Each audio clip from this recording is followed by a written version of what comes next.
Abu Ubaidah bin Al-Jarrah, umat Muhammad yang paling amanah. Rasulullah Shallallahu Alaihi Wasallam bersabda, sesungguhnya setiap umat itu ada orang kepercayaan. Orang yang paling terpercaya di tengah umatku adalah Abu Ubaidah bin Al-Jarrah. Hadis riwayat Bukhari dan Muslim. Ini adalah persaksian Rasulullah Sallallahu Alaihi Wasallam tentang mulianya akhlak Abu Ubaidah bin Al-Jarrah. Tentu ini adalah sebaik-baik rekomendasi.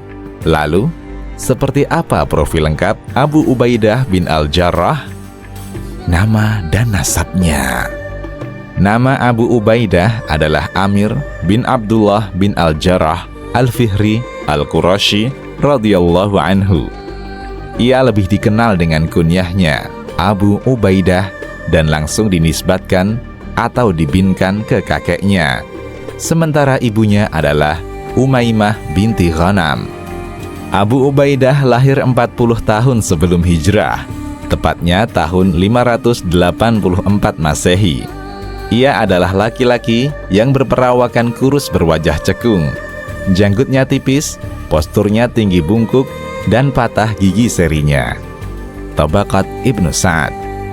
Meskipun berasal dari Quraisy, suku terhormat di Mekah, namun sedikit sekali riwayat yang mengisahkan tentang kehidupan Abu Ubaidah sebelum memeluk Islam. Sehingga kehidupannya kita kenal adalah kehidupan tatkala ia mulai memeluk Islam. Memeluk Islam. Abu Ubaidah bin Al-Jarrah radhiyallahu anhu adalah salah seorang sahabat yang pertama memeluk Islam. Keislamannya hanya beda 1 hari setelah Islamnya Abu Bakar As-Siddiq radhiyallahu anhu. Dan dari dakwah Abu Bakarlah ia memeluk Islam. Kemudian bersama Abdurrahman bin Auf, Utsman bin Maz'un, dan Al-Arqam bin Abil Arqam, ia menemui Rasulullah Sallallahu Alaihi Wasallam. Mereka menyampaikan pada Nabi telah menerima kebenaran Islam. Dan mereka inilah pondasi kokoh dan pertama dakwah Islam tersebar di kota Mekah. Al-Mustadrak. Kedudukan yang mulia. Abu Ubaidah adalah salah seorang dari 10 orang sahabat yang dijamin masuk surga. Ia 2 kali berhijrah, turut serta dalam perang Badar dan perang-perang setelahnya. Saat helm perang Rasulullah bengkok, menghujam hingga mematahkan gigi beliau, Abu Ubaidah lah yang melepaskan helm yang sempit itu dari kepala Rasulullah Sallallahu Alaihi Wasallam. Dan saat barisan kaum muslimin porak-poranda di perang Uhud, ia tetap teguh bersama Rasulullah Sallallahu Alaihi Wasallam dalam kepungan musuh. Al-Mustadrak. Keutamaannya yang lain adalah ia dipuji oleh Rasulullah Sallallahu Alaihi Wasallam dalam sabda beliau, laki-laki yang terbaik adalah Abu Bakar, laki-laki yang terbaik adalah Umar, laki-laki terbaik adalah Abu Ubaidah bin Al-Jarrah, laki-laki terbaik adalah Usaid bin Hudair, laki-laki terbaik adalah Thabit bin Qais bin Syammas, laki-laki terbaik adalah Mu'adz bin Jabal, laki-laki terbaik adalah Mu'adz bin Amr bin Al-Jamuh. Hadis riwayat At-Tirmidzi. Abdullah bin Syaqiq berkata, aku bertanya pada Aisyah, siapakah di antara sahabat Nabi Shallallahu Alaihi Wasallam yang paling beliau cintai? Aisyah menjawab, Abu Bakar. Lalu siapa, tanyaku? Ia menjawab, Umar. Setelah itu, tanyaku lagi, Abu Ubaidah bin Al-Jarrah. Jawabnya, aku bertanya lagi, siapa lagi? Ia hanya diam. Sahih At-Tirmidzi. Mendapatkan pendidikan dari sang penerima wahyu. Pada tahun 8 Hijriah, Rasulullah Sallallahu Alaihi Wasallam mengutus Amr bin As menuju Dhatus Salasil. Dhatus Salasil adalah perang menghadapi Romawi di Syam di perkampungan Bani Bali. Rasulullah Shallallahu Alaihi Wasallam juga menyertakan Abdullah dan orang-orang Quda'ah lainnya untuk menemani Amr. Urwah bin Az-Zubair mengatakan, Bani Bali masih paman dari Al-As bin Wail. Saat tiba di sana, ia merasa takut karena jumlah musuh begitu banyak. Amr pun mengirim utusan kepada Rasulullah untuk meminta bala bantuan. Rasulullah mengerahkan generasi awal muhajirin. Berangkatlah Abu Bakar, Umar, dan sejumlah pasukan lainnya dari kalangan muhajirin. Pasukan bantuan ini dipimpin oleh Abu Ubaidah bin Al-Jarrah. Musa bin Uqbah mengatakan, "Saat mereka tiba, Amr, aku adalah pimpinan kalian. Karena aku meminta kepada Rasulullah pasukan bantuan." Orang-orang muhajirin berkata, "Engkau adalah pimpinan untuk pasukanmu." Sementara Abu Ubaidah adalah pimpinan pasukan muhajirin. Amr kembali berkata, "Kalian ini adalah bala bantuan yang aku pinta pada Rasulullah." Melihat kondisi seperti ini, Abu Ubaidah menunjukkan akhlak yang mulia dan kelembutan karakternya. Ia berkata, "Ketahuilah hai Amr, Rasulullah Shallallahu Alaihi Wasallam janjikan kepadaku dengan ucapan beliau, kalau kau temui Amr, kalian berdua ditaati. Dan jika engkau tidak taat padaku, sungguh aku benar-benar akan menaatimu." Lalu Abu Ubaidah menyerahkan kepemimpinan kepada Amr bin As. Al-Baihaqi menyebutkan kisah ini sebelum menaklukkan Mekah. Di antara pengaruh besar didikan Rasulullah Shallallahu Alaihi Wasallam pada Abu Ubaidah adalah dalam permasalahan al-wala atau loyal dan al-bara, tidak loyal. Terdapat kisah dalam masalah ini. Mungkin kisah ini akan sulit diterima dan dibayangkan. Di Perang Badar, Abu Ubaidah bertemu dengan ayahnya di pihak musuh. Abdullah bin Syaud menceritakan, ayah Abu Ubaidah menantang sang anak di Perang Badar. Saat duel itu, Abu Ubaidah berhasil membuat ayahnya terpojok. Saat sang ayah sudah banyak terluka, Abu Ubaidah pun menghabisinya. Turunlah firman Allah berkaitan dengan kejadian ini. "Kamu tak akan mendapati kaum yang beriman kepada Allah dan hari akhirat saling berkasih sayang dengan orang-orang yang menentang Allah dan Rasul-Nya, sekalipun orang-orang itu bapak-bapak, atau anak-anak, atau saudara-saudara, ataupun keluarga mereka. Mereka itulah orang-orang yang telah menanamkan keimanan dalam hati mereka dan menguatkan mereka dengan pertolongan yang datang daripadanya, dan dimasukkannya mereka ke dalam surga yang mengalir di bawahnya sungai-sungai. Mereka kekal di dalamnya. Allah ridha terhadap mereka, dan mereka pun merasa puas terhadap limpahan rahmat-Nya. Mereka itulah golongan Allah. Ketahuilah bahwa sesungguhnya Hizbullah atau golongan Allah itu adalah golongan yang beruntung." Quran Surat Al-Mujadilah ayat 22. Diriwayatkan oleh At-Tabrani, Al-Hakim, dan Al-Baihaqi. Tentu sulit dibayangkan bagaimana bisa anak membunuh ayahnya. Apalagi dengan kacamata orang-orang toleran yang takkan pernah menyentuh akidah al-wala dan al-bara. Mereka akan bingung, akan berprasangka, mungkin mereka kecewa dengan agama ini dan orang-orang yang dijadikan teladan dalam agama. Tapi kita yang kenal al-wala dan al-bara, tidak seperti itu cara pandangnya. Abu Ubaidah pun adalah seorang yang berakhlak mulia. Rasa tega dan kuat yang ia dapat saat berhadapan dengan sang ayah adalah spirit dari Allah Subhanahu wa Ta'ala. Ia tidak menimbang dengan pandangan dunia yang fana, sehingga ia berhasil keluar dari sekat dan ikatan duniawi, lalu menguatkan diri dengan ikatan akidah. Peranan penting. Abu Ubaidah radhiyallahu anhu adalah seorang pemimpin yang amanah.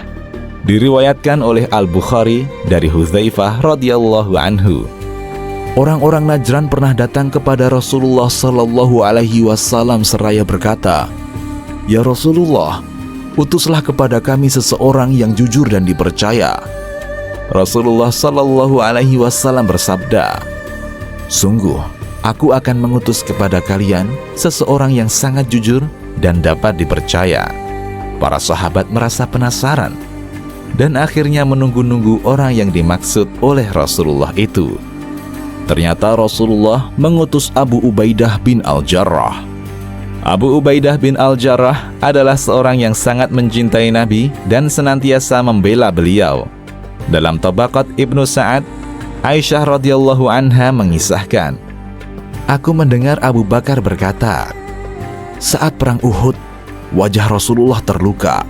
Helm perang beliau bengkok menghimpit pipi beliau. Aku segera menuju beliau. Lalu ada seseorang dari arah timur bergerak cepat.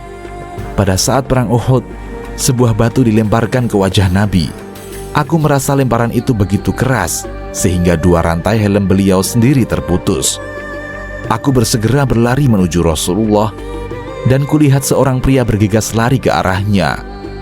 Orang itu bergerak ke arah Rasulullah, seolah-olah sedang terbang. Karena itu, aku berdoa untuknya. Ya Allah, jadikan orang ini sebagai sarana penyebab kebahagiaan. Artinya, apa yang dia lakukan harus menjadi penyebab kebahagiaan bagi Nabi dan juga bagi kita. Ketika kami mencapai Rasulullah, ternyata kulihat Abu Ubaidah bin Al-Jarrah itulah yang mendahuluiku. Dia berkata padaku, "Wahai Abu Bakar, kumohon padamu demi Allah, biarlah aku yang mengeluarkan rantai ini dari wajah Rasulullah." Hadrat Abu Bakar mengatakan, "Kuizinkan dia untuk melakukannya." Kemudian Abu Ubaidah meraih salah satu dari dua rantai tersebut dengan giginya dan mencabutnya begitu keras sehingga beliau terjatuh di tanah dengan punggungnya. Beliau melakukannya sangat kuat sehingga salah satu gigi depannya patah. Kemudian ia gigit rantai satu lagi dengan giginya dan mencabutnya dengan sangat keras. Gigi depannya yang lain juga patah. Abu Ubaidah adalah seorang yang berakhlak mulia. Ia seorang yang sangat tenang, zuhud, dan rendah hati. Umar pernah berkata dengan orang-orang yang duduk bersamanya, "Buatlah harapan." Orang-orang pun menyampaikan harapan-harapan mereka. Lalu Umar berkata, "Adapun aku berharap sebuah rumah yang dipenuhi orang-orang semisal Abu Ubaidah bin Al-Jarrah bersama Abu Bakar." Abu Bakar pernah berkata kepada Abu Ubaidah bin Al-Jarrah, "Kemarilah, biar aku membaiatmu sebagai khalifah. Sungguh, aku mendengar Rasulullah SAW bersabda, setiap umat itu memiliki orang yang terpercaya atau amanah, dan engkau adalah orang terpercayanya umat ini." Lalu Abu Ubaidah menanggapi, "Aku tidak akan mengunggulkan diriku dengan orang yang ditunjuk oleh Rasulullah sebagai imam kami."